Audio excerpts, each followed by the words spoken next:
우리 서로 축복할까요? 할렐루야. 여러분을 축복합니다. 아멘. 오늘 사무엘하 18장 31절부터 33절까지 말씀으로 자식입니까? 왼수입니까? 자식입니까? 왼수입니까? 이런 제목으로 말씀의 은혜를 나누고자 합니다. 어머니에게 속을 썩이는 딸에게 어머니가 하는 말이 있죠. 이년아, 너도 결혼해서 너와 똑같은 딸을 낳아봐라. 많이 들으셨죠? 어머니가 얼마나 속상하시면 이런 말씀을 하시겠습니까? 사실 결혼해 아이를 낳아 키우기 전에는 부모님의 마음을 헤아리지 못합니다. 그렇지 않겠습니까? 10길 물속은 알아도 한 길 사람 속은 모른다고 합니다. 우리는 밖으로 드러난 것으로 우리 자녀들의 삶을 판단하고 평가하려고 하지만 사실 우리는 사랑하는 자녀들이 지금 무엇으로 고민하고 있는지, 아파하고 있는지를 잘 모릅니다. 부모니까 다 알고 있다. 우리는 이렇게 생각하지만 실제 우리 자녀들이 뭘 고민하는지를 모른다는 거죠. 잘 모르면서 모든 것을 다 알고 있다고 착각합니다. 이런 착각은 자녀들과 끊임없는 다툼의 이유가 되죠.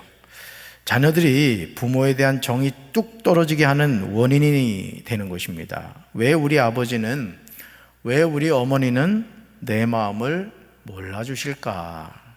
탄식을 하죠. 사랑하는 성도 여러분, 지금 저와 여러분의 품마에 있는 자녀가 자식입니까? 아니면 왼수입니까? 한번 생각해 보세요. 여러분 낳은 자녀가 정말 자녀입니까? 아니면 왼수입니까? 또 결혼하여 분가해서 사는 자녀들이 자식입니까? 왼수입니까? 돈 떨어지면 엄마 찾아오고 필요할 때만 아빠 찾아오고 평소에는 아는 척도 하지 않는 그런 자녀는 아닙니까? 물론 이런 질문을 하면 어느 부모가 목사님, 우리 자녀는 정말 왼수입니다, 이렇게 대답하실 부모님이 어디 있겠어요? 하지만 적지 않은 가정에서 자식들이 자식이 아닌 왼수인 경우가 많습니다. 참 안타까운 일들이지만은 얼마 전에도 매스컴 기사를 봤더니 40대 아들이 80대 된 아버지를 소수로 막 머리를 때려가지고 잡혀갔다, 이런 기사를 봤어요. 참 너무 마음이 아프잖아요, 그죠? 저도 이제는 아이를 낳아서 이제 부모가 됐잖아요. 자식이기도 하지만 부모의 입장에서 자녀의 그런 폭행을 당할 때 그 아버지의 마음이 얼마나 아팠을까, 막 그런 생각을 하면은 저도 마음이 참 어렵더라고요. 입으로 표현은 하진 않지만 마음속으로는 원수 중에 보통 원수가 아닙니다. 마태복음 26장 24절에서 예수님이 자신을 배신한 가룟 유다에게 하신 말씀이 절로 생각이 나요. 이런 말씀을 하셨거든요. 같이 읽습니다. 인자는 자기에 대하여 기록된 대로 가거니와 인자를 파는 그 사람에게는 화가 있으리로다. 그 사람은 차라리 태어나지 아니하였더라면 제게 좋을 뻔 하였느니라. 아멘. 차라리 낫지 않았더라면 더 좋았을 자녀 때문에 지금 얼마나 수고가 많으십니까? 도대체 말을 해도 듣지를 않죠. 청개구리처럼 오른쪽으로 가라면 왼쪽으로 가고, 서라 하면 눕고, 서두르라고 하면 완전히 군뱅이가 되어서 부모의 화를 돋우는 자녀, 바로 저와 여러분의 자녀가 아닙니까? 어쩌다가 이런 자녀를 낳아서 고생하십니까? 그러나 그런 자녀를 사랑하는 것이 부모들의 마음이죠. 옆에서는 열불이 나고 정말 하루에도 몇 번씩 정말 화를 돋구는 자녀이지만 그럼에도 부모는 그런 자녀를 사랑한다는 거죠. 정말 미운데, 가슴이 아픈데, 그런데도 뭔가를 더해주고 싶습니다. 오늘 아주 우리 딸이 저를 얼마나 놀랬겠는지, 아주 오늘 제목대로 자식이 아니라 왼수더라고요. 오늘 어디 건양대학교 가가지고 무슨 세미나가 있다나 무슨 하게 있다고 해서 아침에 이제 데려다 줬잖아요. 근데 카톡이 온 거예요. 카톡이. 궁금한 사람이 있다 오셔. 세상에 카톡이 왔는데 이 오른손에 말이에요. 오른손이 완전히 이렇게 찢어진 거야. 찢어졌는데 막 스탬프 같은 걸 막 찍어 놓고 막 그런 거예요. 제가 그냥 애 떨어졌어요. 둘째 날라 했는데. 알고 봤더니 무슨 좀비 뭐라는 거야. 그린 거예요. 그린 걸. 세상에 참 왼수가 따로 없더라고 진짜. 그래가지고 이제 어떻게 아빠는 또 이렇게 놀리킨다 했더니 흐흐 해놔대. 흐흐. 아이고, 오늘 사무엘하 18장 31절로 33절은요 한 가정의 비극적인 장면을 보여주고 있습니다. 이런 일이 있을까 하는 의문이 들 정도예요. 그것도 하나님이 내 마음에 합한 자라고 칭찬했던 이스라엘의 2대 왕인 다윗 가문에 일어난 일이에요. 참 저는 이 성경을 읽다 보면 아브라함의 가정도 그랬습니다. 또 이삭의 가정도 그랬고요. 야곱의 가정도 그랬어요. 여러분, 아브라함의 가정이 평안했습니까? 이삭의 가정은 어때요? 쌍둥이 낳고 난 이후부터 아버지와 엄마가 두 파로 나눠져서 에서파, 야곱파가 되어가지고 싸웠잖아요. 그죠?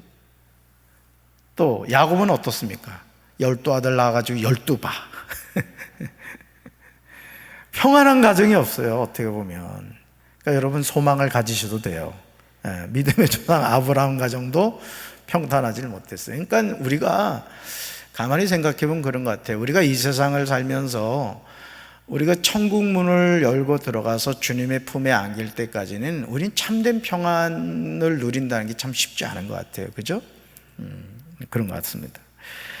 내 마음에 합한 자라고 칭찬을 받았던 다윗의 가문에 일어난 일인데, 저는 이 장면을 보면서 아들 압살롬을 향한 다윗의 뜨거운 부성애를 느낄 수가 있었어요. 아니, 이 세상 사람들이 모두 다 비난을 하고 손가락질을 한다고 하더라도 그 아버지는 자신의 자녀를 안아준다는 사실을 깨달았습니다.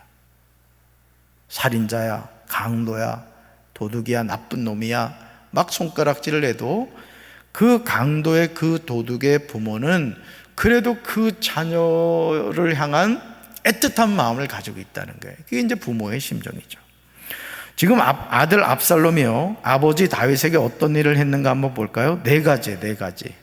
자, 첫째요, 읽어볼까요? 왕이 되기 위해서 백성의 마음을 빼앗았습니다. 그러니까 아버지 다윗의 백성인데 압살롬이 왕이 되겠다고 백성의 마음을 도둑질한 거예요. 두 번째가 찍습니다. 왕권을 빼앗기 위해서 구테타를 일으켰습니다. 세상에 있을 수 없는 일이죠. 세 번째요, 왕권을 얻겠다고 아버지의 여자들과 동침을 했습니다. 네 번째요, 왕이 되기 위해서 아버지 다윗을 죽이려 합니다. 사랑하는 성도 여러분, 이 세상에 이런 후레자식이 있을 수 있겠습니까? 아무리 왕이 되는 것이 좋다고 하더라도 어떻게 자신을 낳아준 아버지를 죽이려고 합니까? 밝은 대낮에 온 이스라엘 무리의 눈앞에서 아버지 후궁들과 더불어 동침을 한단 말입니까? 여러분, 후궁이라 할지라도 압살롬에게는 어머니란 말이에요. 그렇죠? 네, 다윗의 아내니까, 아버지의 아내니까 어머니가 되는 거예요, 어떻게 보면. 그러나 다윗의 아들인 압살롬은 왕이 되려는 야망에 인간의 이성으로는 상상할 수 없는 더럽고 추한 행동을 합니다. 심지어 자신을 낳아준 아버지 다윗을 죽이려고 하죠. 하지만 하나님은 압살롬의 이런 행동을 보시고 그냥 넘어가지 않으셨어요. 하나님의 공의의 심판이 있었다는 거죠. 압살롬의 자랑거리였던 머리카락이 그를 죽음의 길로 인도하고 말았습니다. 우리 말씀 같이 읽습니다. 압살롬이 다윗의 부하들과 마주치니라. 압살롬이 노새를 탔는데 그 노새가 큰 상수리 나무 번성한 가지 아래로 지날 때에 압살롬의 머리가 그 상수리 나무에 걸림에 그가 공중과 그 땅 사이에 달리고 그가 탔던 노새는 그 아래로 빠져 나간지라. 아멘. 아마 이쯤 되면 사랑하는 아들이고 뭐고 당장 죽이려고 하지 않겠습니까? 이건 자식이 아니라 왼수가 아니에요?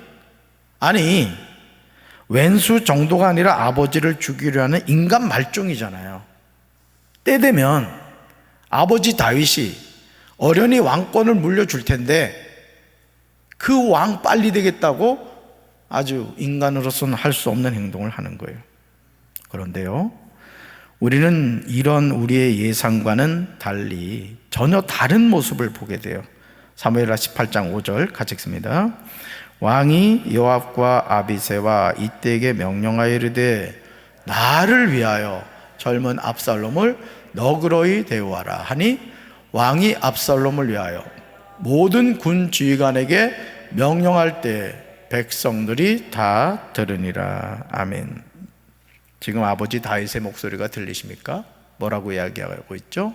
나를 위하여 젊은 압살롬을 뭐 하라고요? 너그러이 대우하라. Be gentle 이랬어요.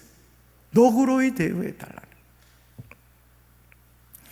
동일한 내용을요, 세 번역에서는 다음과 같이 번역합니다. 나를 생각해서라도 저 어린 압살롬을 너그럽게 대하여 주시오.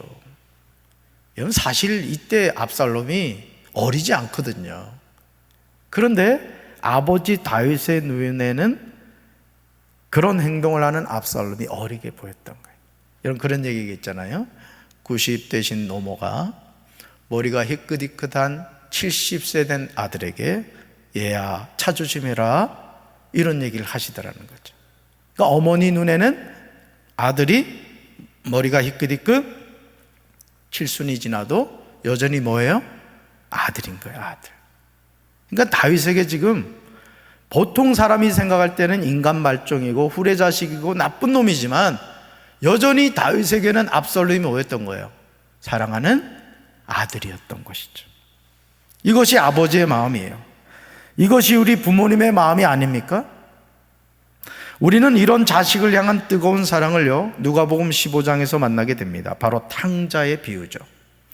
어느 날 둘째 아들이 아버지에게 자신에게 돌아올 분깃을 달라고 합니다. 당시에 아버지가 시퍼렇게 살아계신 상황에서 아들이 아버지에게 유산을 달라고 하는 것은 아버지 보고 빨리 죽으라고 하는 것과 다를 바가 없었다고 합니다. 그러니까 나 유산 받아야 되니까 아버지 빨리 죽으시오, 이런 얘기나 마찬가지라는 것이죠. 그런데도 아버지는 자신의 살림을 큰아들과 작은아들에게 나눠줍니다. 이것이 부모의 마음이죠. 둘째 아들은 기다렸다는 듯이 재산을 다 모아서 그것을 가지고 먼 나라에 가서 거기에서 허랑방탕하여 그 재산을 탕진합니다.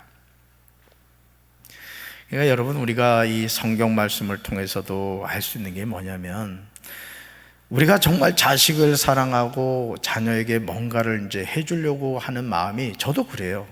저도 딸 하나 둔 아빠지만은 이내게는 뭐든지 해주고 싶은 게 저의 솔직한 심정입니다.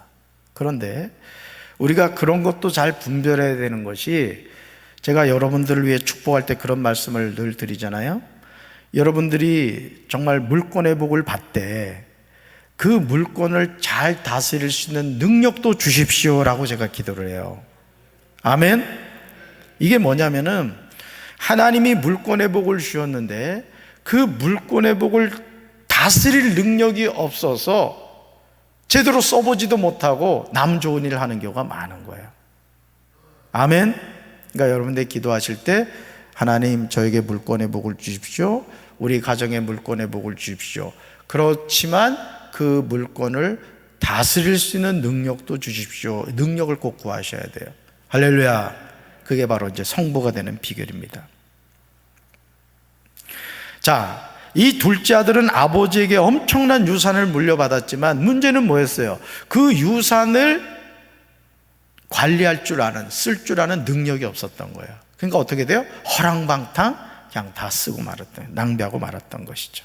그리고 재산을 다 없앤 후에 그 나라에 크게 흉년이 들었습니다.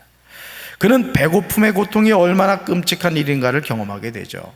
아버지와 같이 있을 때는 부족함이 없는 삶을 살았어요. 아버지와 함께 있을 때는 정말 평안한 삶을 살았어요. 왜? 아버지가 모든 것을 다 공급해 줬기 때문에. 뭐 아무 염려가 없었죠. 그렇지만 그 유산을 물려받고 허랑방탕 다 쓰고 알거지가 되고 나니까 이제는 어떻게 돼요? 먹거리조차도 해결하기 어려워지게 된 거죠. 둘째 아들은 목구멍이 포도청이라고 자기 자신이 먹고 살기 위해서 돼지를 치는 일을 하게 되는데 그것도 여의치 않습니다. 여러분, 유대인들에게요, 돼지를 치는 일은 가장 부끄러운 직업 가운데 하나였다고 해요. 그렇죠? 먹고 살려니까 어떻게 해요? 뭐 그런 거 따질 여력이 없었던 것이죠. 그는 돼지가 먹는 쥐염 열매로 배를 채우고자 했지만 그것조차도 주는 사람이 없었습니다. 이에 그는 스스로 돌이켜 탄식해요. 17절 하반절 읽습니다. 내 아버지에게는 양식이 풍족한 품꾼이 얼마나 많은가. 나는 여기서 줄여 죽는구나. 아멘. 이 빨간 글씨를 주목해 보세요. 내 아버지에게는 뭐라고요? 양식이 풍족한 품꾼이 얼마나 많은가. 근데 나는요, 여기서 줄여 죽는다라는 거죠. 그리고 둘째 아들은 지체하지 않고요, 아버지의 집을 향해서 달려갑니다. 놀라운 사실은 몰골을 알아볼 수 없는 탕자를 연로하신 아버지는 먼 거리에서도 알아보았다는 점이에요. 20절 볼까요? 20절 같이 읽습니다. 이에 일어나서 아버지께로 돌아가니라. 아직도 거리가 먼데 아버지가 그를 보고 측은히 여겨 달려가 목을 안고 입을 맞추니. 아멘. 여러분, 둘째 아들이 유산을 상속받아서 고향을 떠날 때부터 아버지는 뭐하고 있었던 거예요? 둘째 아들이 떠난 그 동구 밖에서 늘 이제 돈 떨어질 때가 됐는데 그 아들을 기다리고 있었던 거예요. 오늘 우리 주님도 마찬가지라는 것이죠. 우리가 세상에서 방황하고 세상 쾌락을 쫓아가고 세상의 성공을 추구하며 주님을 떠났을 때 주님이 우리를 기다리고 계신다는 거예요. 우리 교회 성도들 가운데도 교회 다니다가 지금 방황하는 분들이 너무 많더라고요. 뭐 이렇게 두드려보면 우리 교회 안 다닌 사람이 없어. 한 번씩은 다 왔더라고. 감사하지. 다시 찾아야 될 줄로 믿습니다. 우리 주님이 기다리고 계신다고요. 돌아와, 어서 돌아와 하고 기다리고 계시다는 거죠. 그리고 아버지는 돌아온 탕자에게 자녀의 신분을 즉시 회복시켜 주는 것을 보게 됩니다. 우리 말씀 같이 읽습니다. 아버지는 종들에게 이르되 제일 좋은 옷을 내어다가 입히고 손에 가락지를 끼우고 발에 신을 신기라. 그리고 살찐 송아지를 끌어다가 잡으라. 우리가 먹고 즐기자. 이 내 아들은 죽었다가 다시 살아났으며 내가 잃었다가 다시 얻어노라 하니 그들이 즐거워하더라. 아멘.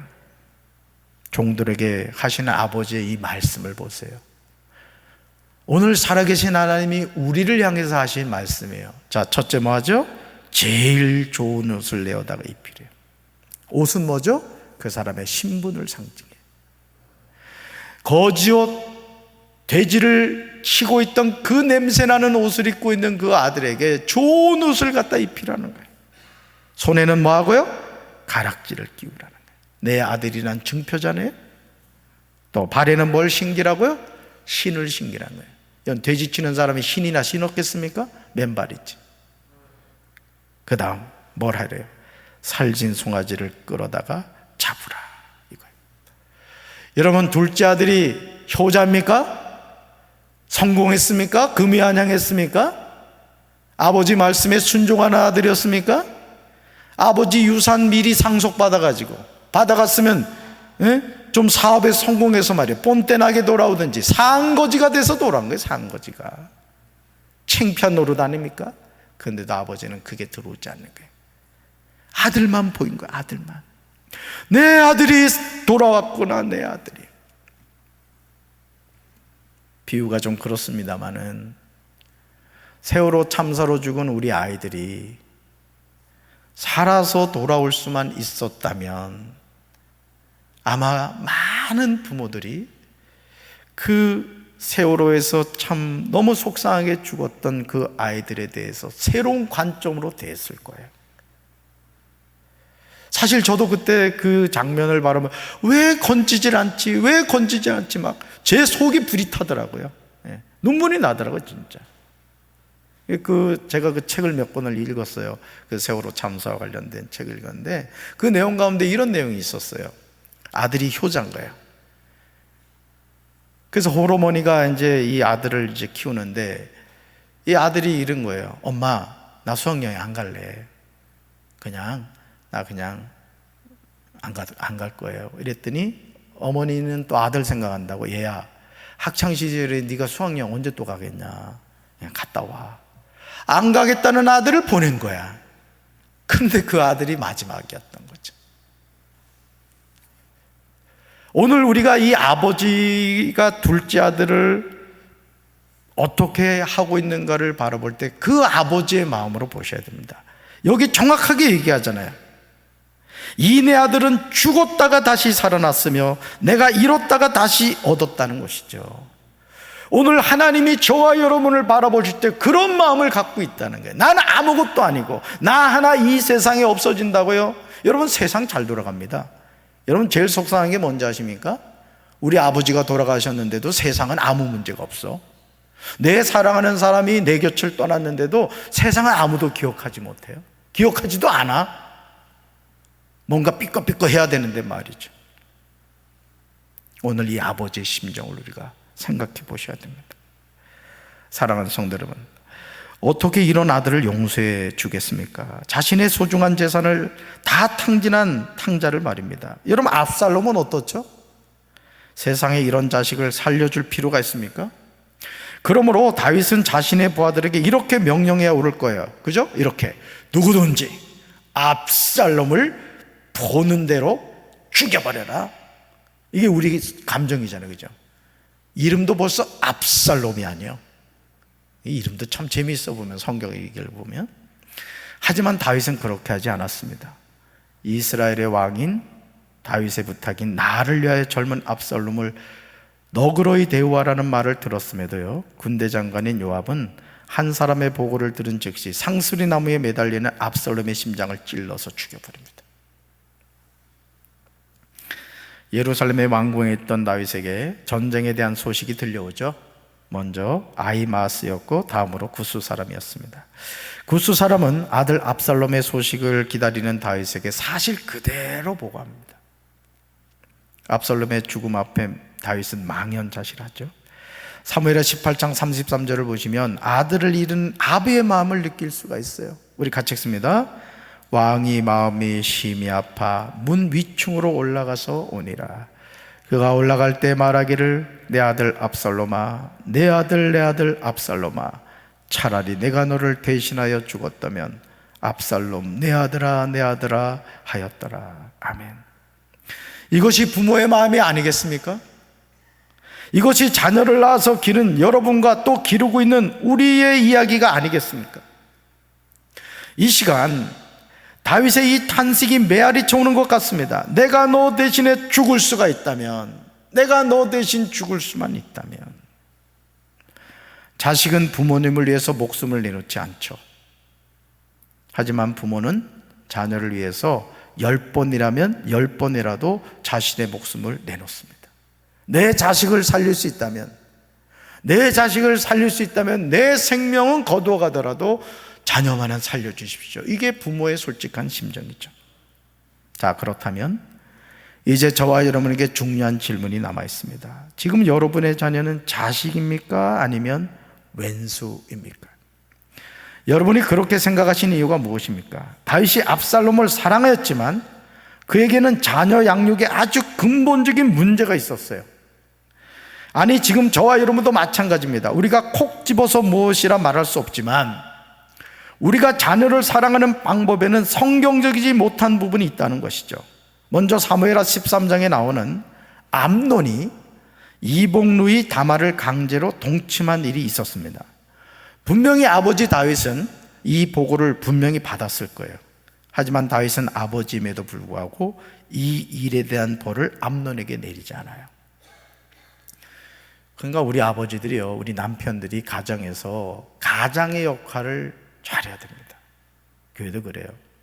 교회도 담임 목사가 영적 권위를 가지고 바로 지도해 가지 않으면요, 이거는 뭐 여러분 그 게임 가운데 그 두더지 게임 알지?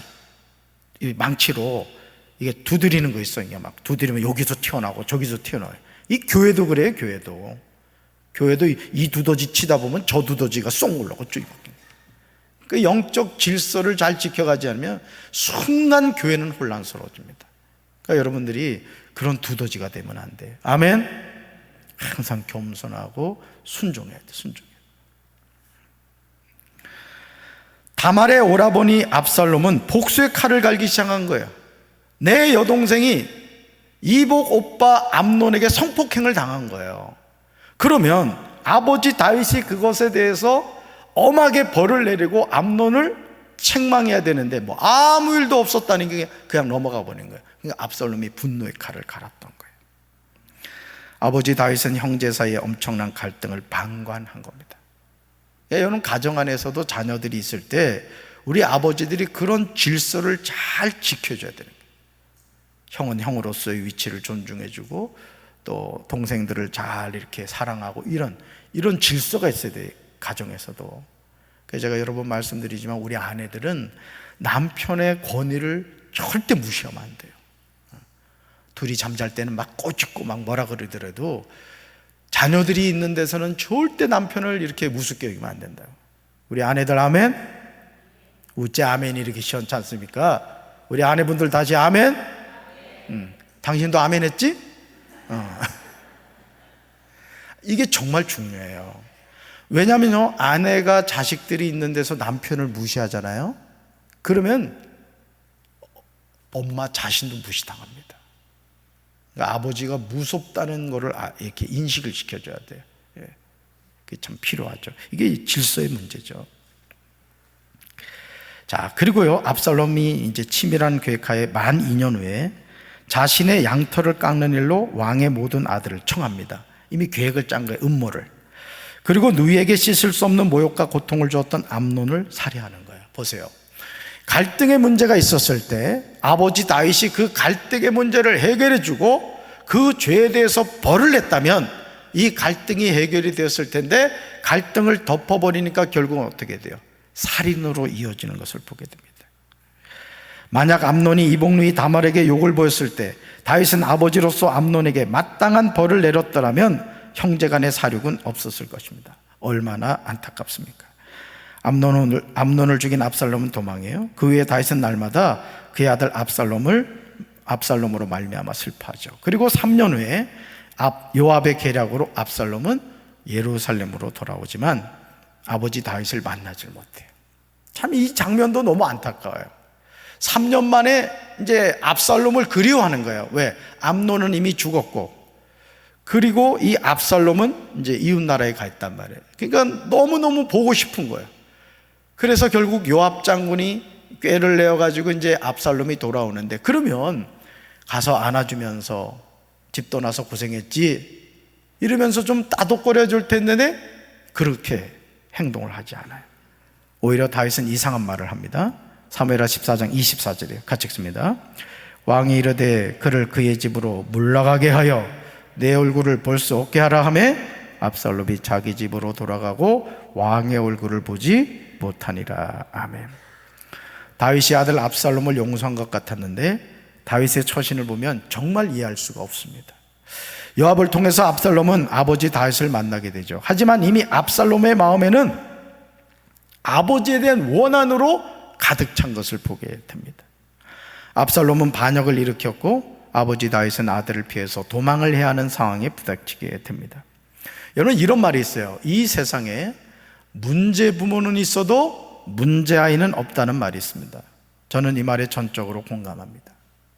우리는 부모로서 자녀들이 잘 되기를 간절히 원하죠. 여러분 그렇죠? 여러분 자녀가 잘 되기를 원하시죠? 네, 누구나 바라는 거예요, 부모들이. 그러나 이런 바람과는 정반대 방향으로 엉뚱한 결과를 불러오는 것을 보게 됩니다. 사랑하는 자녀들에 대한 지나친 집착은 오히려 자녀들이 탈선하게 만드는 이유가 되죠. 전혀 원하지 않는 공부를 강요한다거나 자신은 하지도 않던 이루기 어려운 목표를 정해놓고 아이들에게 그렇게 하라고 막 요구하는 거예요. 예를 들어 아이가 자기는 의사가 되고 싶은데 우리 집안은 판검사 집안이니까 넌 법대를 가라, 뭐 이렇게 한다거나, 뭐 아이는 예를 들어 연극을 하고 싶은데 우리 집안에 연극은 없다, 오직 공부. 그러니까 아이가 하고 싶은 것을 하게 해주는 것이 아니라 부모의 욕심을 채우는 도구로 아이를 이렇게 학대하는 그런 경우를 보게 되죠. 그리고 꼭 한마디 하죠. 바로 이 말이에요. 이렇게 하는 것이 다 너의 장래를 위한 일이다. 자, 우리끼리 한번 얘기해 보자고요. 아이의 장래를 위한 거예요? 우리 욕심을 채우기 위한 거예요? 눈으로만 대답해요. 눈으로만. 물론 맞는 말이죠. 이 모든 것들이 자녀를 위한 일입니다. 부모가 등골이 휘도록 열심히 돈을 버는 이유도 자녀의 학비를 대기 위한 것이고, 뼈 빠지게 일하는 것도 자녀 때문이죠. 저희 아버지가 많이 하셨던 말씀 가운데 하나가 뭐냐면, 너희들이 공부를 한다 그러면 내가 뼈가 으스러져도 공부를 시켜주겠다, 그런 말씀을 하셨어요. 저희 아버지가 그 말씀을 참 많이 하셨거든요. 근데 본인이 해야 되는 거지, 그렇잖아요? 아무리 부모가 도와주려고 해도 본인이 하려는 의지가 있어야 되는 거 아니겠습니까? 근데 여러분 기억하셔야 돼요. 자녀들은요, 부모의 등골이 휘기를 원하지 않아요. 우리가 자신들의 학비를 대기 위해서 뼈 빠지게 일하는 것도 바라지 않습니다. 우리 자녀들이 부모인 저와 여러분에게 진정으로 원하는 것은 자녀인 자신들을 인격적으로 대우해 달라는 것이죠. 부모님의 꿈을 이루는 아들, 딸이 아니라 내 꿈, 내 미래를 위해서 도전할 수 있도록 자신을 인정하고 격려해 달라고 요청합니다. 그러니까 많은 자녀들이 여기에서 이제 갈등을 느끼는 것을 보게 되죠. 누가복음 15장에 나오는 아버지는 누굴까요? 바로 아버지 하나님이십니다. 탕자는 누구일까요? 바로 저와 여러분입니다. 내 마음대로 살고 내가 원하는 대로 살다가 가진 것을 다 잃고 인생의 밑바닥에 처했을 때 돌아갈 곳은 내 아버지 품이라는 것이죠. 탕자의 아버지는 돌아온 탕자에게 한 번도 왜 너는 나의 재산을 탕진했느냐 묻지 않으셨어요. 오히려 제일 좋은 옷을 내어다가 입히고 손에 가락지를 끼워주십니다. 발에 신을 신겨주세요. 살찐 송아지를 끌어다가 잡아 먹고 즐겼습니다. 저는 사무엘하 18장 33절에서 다윗이 탄식하는 이유가 따로 있다고 생각합니다. 다시 말해서 다윗은 압살롬의 죽음을 통해서 자녀들을 제대로 양육하지 않았음에 대해서 깨달았던 거예요. 그러므로 내가 너를 대신하여 죽었다라면 좋았겠다고 탄식한 거예요. 여러분, 참 너무 가슴이 아픈 게 바로 이거예요. 내 아들 압살롬아, 내 아들 압살롬아, 압살롬 내 아들아, 내 아들아. 여러분, 가슴이 막 미어지는 다윗의 그 고통이 느껴지십니까? 너무 늦게 깨달았던 거예요. 나 때문이구나. 압살롬이 이렇게 죽은 것이 나의 허물 때문이구나, 이걸 나중에 깨달은 거예요. 사랑하는 성도 여러분, 자녀를 양육하기에는 너무 늦었다고 생각하십니까? 목사님, 우리 애가 40이에요 50이에요 여러분, 그렇게 생각하세요? 저는 그렇지 않다고 믿습니다. 누가복음 23장에 나오는 말씀을 보시면요, 예수님이 십자가에 못 박히셨을 때 양편으로 행악자 둘이 매달립니다. 한 사람은 예수님을 조롱해요. 그러나 한 사람은 주님께 간구합니다. 참 이걸 보면요, 우리 인생의 매 순간 결단의 시간, 기회가 주어진다는 걸 알 수 있어요. 같이 읽습니다. 이르되 예수여, 당신의 나라에 임하실 때 나를 기억하소서 하니. 아멘. 얼마나 어처구니가 없는 부탁이에요. 성경은 행악자라고만 기록하고 있지만 어쨌든 질이 좋지 않은 범죄자예요. 여러분, 십자가형에 처해질 정도면 그 당시 최고의 극형입니다. 물론 우리 예수님은 어떤 정치적인 정치범으로 해서 죽음을 당하셨지만은 이 좌우에 있던 이 행악자들은 정말 인간 말종과 같은 존재들이었다는 것이죠. 자, 그런데 그가 예수님에게 죽기 바로 전에 부탁을 하는 것을 보게 돼요. 그게 뭐예요? 예수님, 주님이 주님의 나라에 들어가실 때 뭐 해달라고요? 따라합시다. 나를 기억해 주십시오. 나를 기억해 주십시오. 여러분이 예수님이라면 어떡하시겠습니까? 놀라운 사실은 이런 행악자의 부탁을 예수님은 외면하지 않으셨다는 거예요. 말씀 읽어볼까요? 예수께서 이르시되 내가 진실로 내게 이르노니 오늘 내가 나와 함께 낙원에 있으리라 하시니라. 아멘. 인생의 마지막 순간이에요. 죽음을 앞두고 있어요. 여러분 성경을 읽어보면 예수님은 이미 임종하셨지만 좌우의 행악자는 그때도 살아있었다고 했어요. 그래서 어떡합니까? 이 관절을 부러뜨려서 아예 죽여버리죠. 비참한 죽음을 맞이했지만 한 사람은 그 십자가에서 예수님을 통해 구원을 받았고 한 사람은 예수님을 조롱하다가 심판받고 지옥을 갔습니다. 하물며 저와 여러분이겠습니까? 그러니까 여러분, 우리가 인생 여정을 살아가면서 끝났다, 이제 내 삶은 끝났다, 우리 가정은 끝났다, 이런 마음이 들 때 아직 끝이 아니라는 거예요. 자식이 아니라 왼수라고 할지라도 그 자녀를 붙잡으시기 바랍니다. 아멘. 하나님께 포기하지 마시고 여러분의 자녀의 이름을 불러가면서 주님, 이 자녀 잊지 마십시오. 주님, 누가복음 15장에서 둘째 아들 그 탕자를 아버지가 받아주시지 않았습니까? 좋은 옷을 입혀주셨고 손가락에 가락지를 끼워주셨고 발에 신발을 신겨주시고 살찐 송아지를 잡고 잔치를 벌여주시지 않았습니까? 주님, 우리 사랑하는 큰아들 지금 세상에서 방황하고 있지만 주님 불쌍히 여겨 주십시오. 돌아오게 해 주십시오. 우리가 끝까지 기도해야 될 줄로 믿습니다. 십자가에 달렸던 우평강도처럼 사랑하는 내 자녀들이 돌이켜 회개하고 주님께로 돌아오기를 중보하는 우리 성도들 되시기를 주님의 이름으로 축원합니다. 언제까지요? 죽을 때까지. 죽을 때까지. 저는 다윗의 탄식이 우리 삶에 얻게 되기를 주님의 이름으로 축원합니다. 자식은 주님의 소유죠. 우리는 다만 하나님이 주신 선물을 받아서 그들을 말씀과 기도로 양육하는 일을 맡은 것뿐이에요. 따라합시다. 자식은 내 소유가 아닙니다. 하나님의 소유입니다. 아멘. 이 세상에서 내 것이 어디 있습니까? 여러분, 목숨이 내 거예요? 그러면 내 마음대로 할 수 있죠. 근데 여러분, 우리 생명을 거둬가시는 분 하나님이시거든요. 우리가 앞으로 몇 년을 더 살지 결제하신 분 하나님이시라고요. 그러니까 여러분, 하나님이 우리에게 허락해 주신 인생의 여정을 우리는 믿음으로 살아가는 거예요. 항상 기뻐하고 쉬지 말고 기도하고 범사에 감사하며 살아가는 거예요.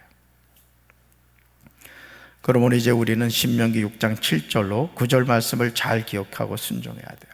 우리가 부모로서 우리 사랑하는 자녀들에게 해야 할 일이 뭔가, 바로 여기 기록되어 있습니다. 같이 읽습니다.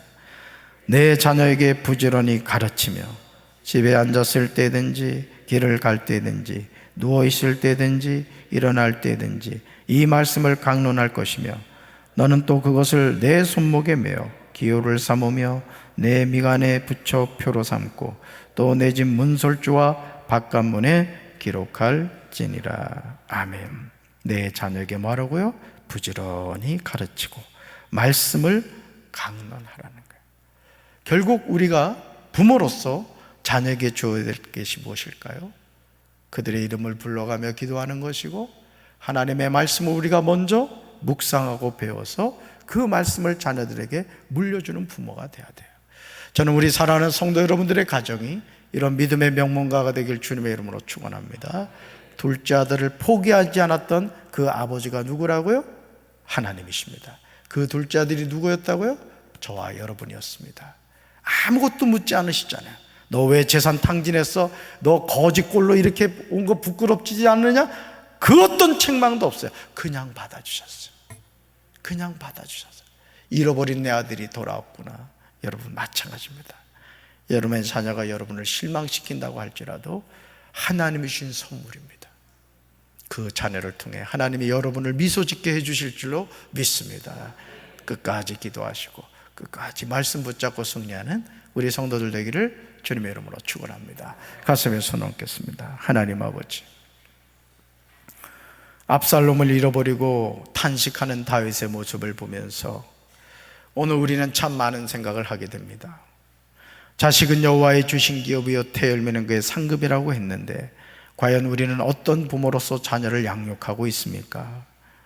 둘째 아들이 아버지의 재산을 탕진하고 상거지로 돌아왔을 때 아버지는 이유를 묻지 않으시고 그 아들을 품에 안고 입을 맞추고 옷을 입혀주고 손에 가락지를 끼워주고 발에 신발을 신겨주고 살찐 송아지를 잡고 즐거이 잔치를 벌였습니다. 오늘 아버지의 품을 떠나 세상에서 방황하는 영혼들이 얼마나 많습니까? 우리 자녀들은 어떻습니까? 부모님은 열심히 생활하는데 우리 자녀들은 하나님을 모르고 세상에서 살고 있지 않습니까? 주여, 이제 저희들이 동구 밖에서 둘째 아들을 기다린 그 아버지처럼 우리 자녀를 눈물의 기도와 하나님의 말씀으로 중보함으로 잃어버린 내 자녀를 다 찾아 하나님 나라의 생명록에 기록하는 영적인 부모들이 되게 도와 주시옵소서. 우리 성도들의 가정이 인가기도 되게 하옵소서. 축복하여 주시옵소서. 이제는 우리 주 예수 그리스도의 크신 은혜와 하나님 아버지의 한없는 사랑과 성령님의 교통하심이 믿음의 아름다운 명문가를 세워가기 위하여 눈물의 기도와 말씀을 붙잡고 살기 원하는 사랑하는 주의 백성들 위해 이제부터 영원토록 함께 하시기를 간절히 축원하옵나이다. 아멘.